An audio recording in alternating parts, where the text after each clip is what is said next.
What's going on YouTube? It is Repulse back another video, and today we have another Chelsea news. It's a great day. We got a here we go for a certain player, so we might as well just jump straight into it because it's a great day to be a Chelsea fan. We finally have some Cucurella cover. But to begin, we start out with the Garnacho and Simmons links because there's more.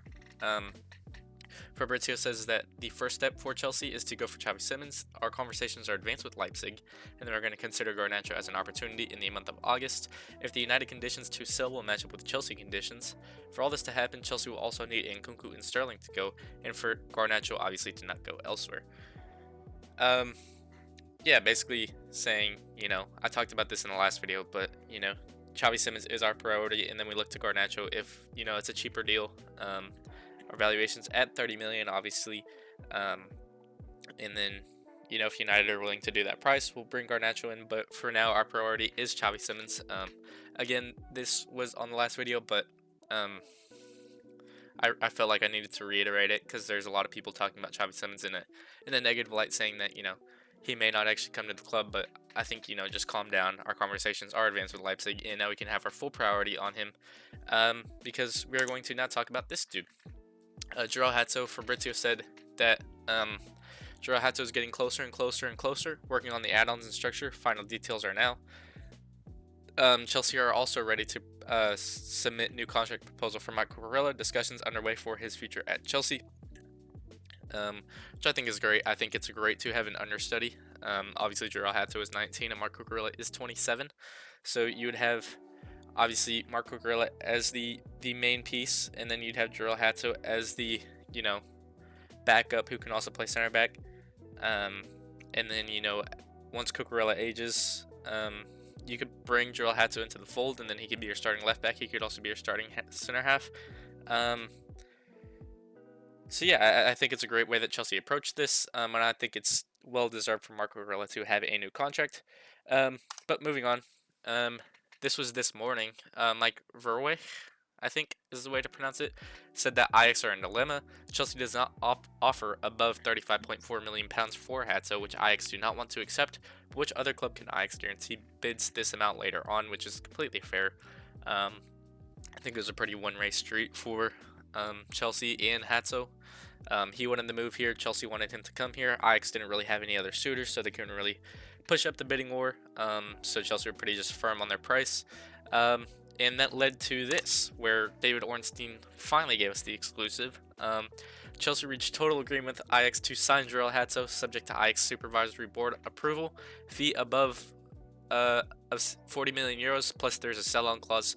Pending green light, the 19-year-old defender will travel to London for medical and join Chelsea on a deal until 2032, per The Athletic. Finally, I'm actually wearing an Ajax jersey right now in celebration.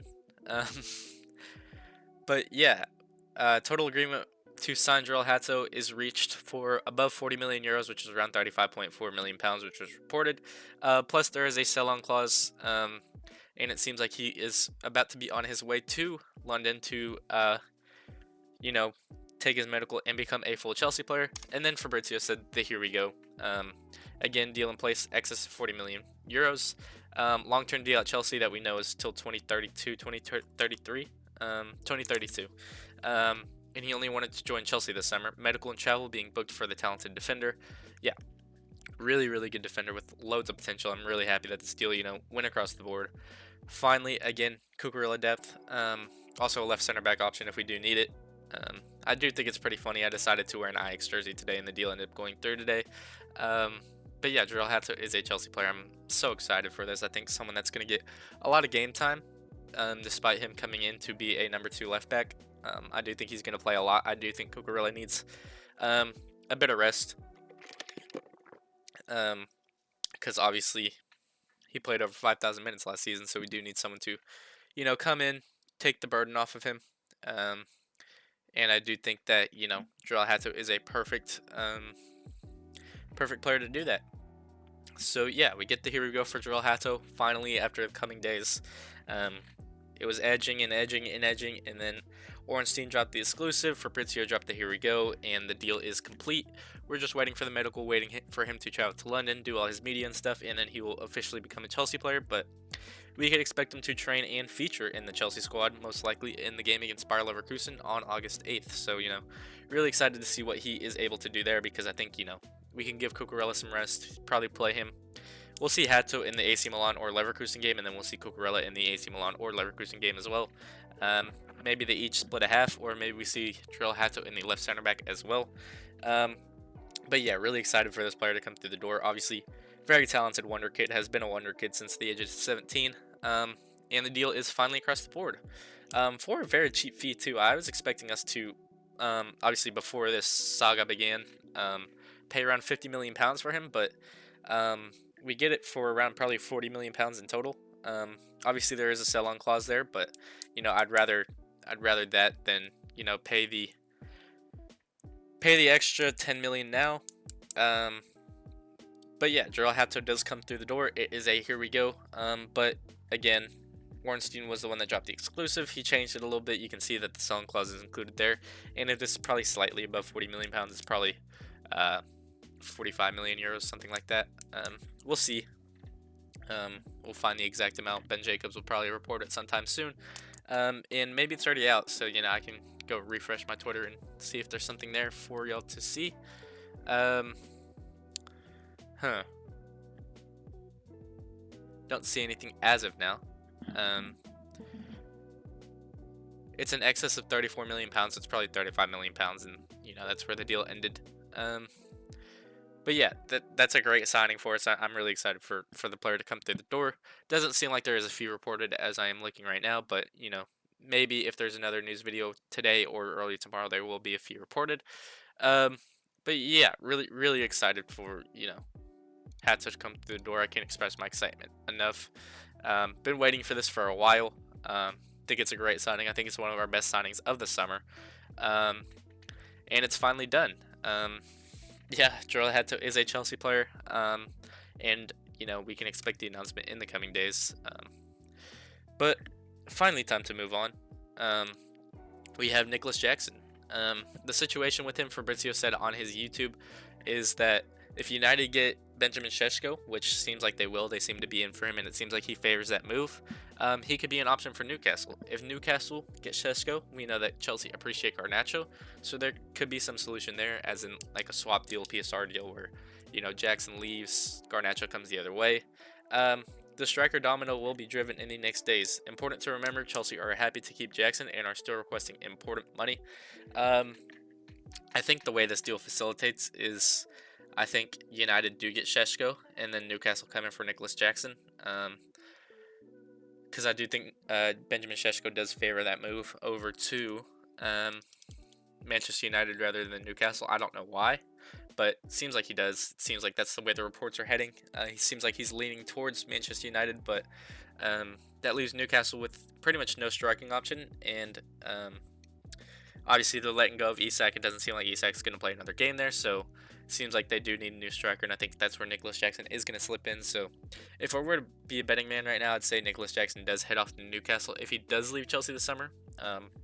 Obviously, Newcastle do have the funds to bring him in, and they will once Isak leaves as well. They're going to have so much money that they don't even know where to spend it, because no player ends up going there. They have Aaron Ramsdale and Anthony Elanga this summer. I think Anthony Elanga might be the unluckiest player. He probably expected Newcastle to have a great window since they got Champions League football again. They have Isak there. They have Anthony Gordon there. But now it just seems like it's all falling apart for them. Doesn't seem like they can really bring in any depth or anything like that. So, be interesting to see how Newcastle perform next season, balancing the Champions League and Premier League. But yeah, it seems like Nicholas Jackson could go off there. That's where I kind of fully expect them to go, especially if Benjamin Šeško does come out and say that he does want to go to Manchester United, which I do actually predict. Moving on though, Marc Guiu is potentially going out on loan. Keith Downey with an exclusive today. Sky Sports Keith said that with an exclusive, Sunderland are in talks with Chelsea to sign Marc Guiu. This is a loan. The 19-year-old striker is available on loan, and Sunderland have made an approach to Chelsea.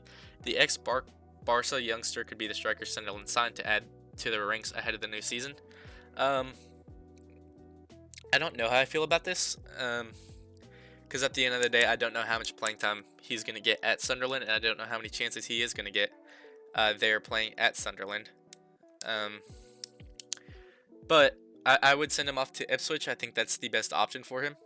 Is to go to the championship, get a lot of chances there, because I do think Ipswich are going to be one of the best sides um, in the championship. I do think they become a yo-yo club and get promoted next season. But at the same time, if Sunderland do guarantee him game time, maybe he could get some Premier League experience, which I don't think would be the end of the world at all. Um, I do think it would be a good loan for him to head over there if he does get the game time. But obviously, they have Mayenda, they have someone else too. Um, I just don't remember who that is, to be honest. I'm trying to remember his name. I can't though. I don't know why. But they have two strikers already that are pretty competitive, pretty good strikers. But seems like Marc Guiu could be the third to enter that fold, and I do think he might be able to compete and get the game time he wants there, and I think that would be a great loan move for him. So yeah, we could see Marc Guiu potentially head out to Sunderland. And then moving on, last thing we're talking about is this that got a little bit misinterpreted by Pice today. It said that Nkunku must leave Chelsea because club want to make space for Xavi Simons. Nkunku is on Inter's list, but only if Lookman does not arrive. Obviously, we know Inter Milan are in for Ademola Lookman. They're trying to complete the deal, but Atalanta are holding out for a big bid. So it's pretty up in the air to see if they do sign Ademola Lookman. If not, they could look for Christopher Nkunku as an option. But yeah, he is on their list. I think he'd be the backup to Ademola Lookman. But this top part is the part that got misinterpreted by majority of the Chelsea fan base. It's not like Nkunku has to leave for Xavi Simons to come through the door. It's if Xavi Simons does come, then Nkunku has to leave. It's not Nkunku has to leave for the deal to be facilitated. It's if the deal is facilitated, then Nkunku has to leave because there's no spot for him at the club after that, which got completely misinterpreted. But I think he could ball out in Serie A, and I think we could get a hefty fee. I think we just go to Inter and say, whatever you're willing to pay for Ademola Lookman, we'll take for Nkunku, and then we just get that money there, facilitate the deal, let him head off to Inter Milan, and then obviously Xavi Simons will have his spot opened up. But it's most likely that Xavi Simons will already be at the club by the time that Nkunku does come through the door. So yeah, we could expect movement on Nkunku in the coming days, because I do think he ends up leaving Chelsea sometime soon in this window, because I do think he's going to want to join another team for preseason. But yeah, that is pretty much everything. So yeah, if you did enjoy this video, please be sure to like and subscribe. And as always, it's Repulse, and I'm out. Peace.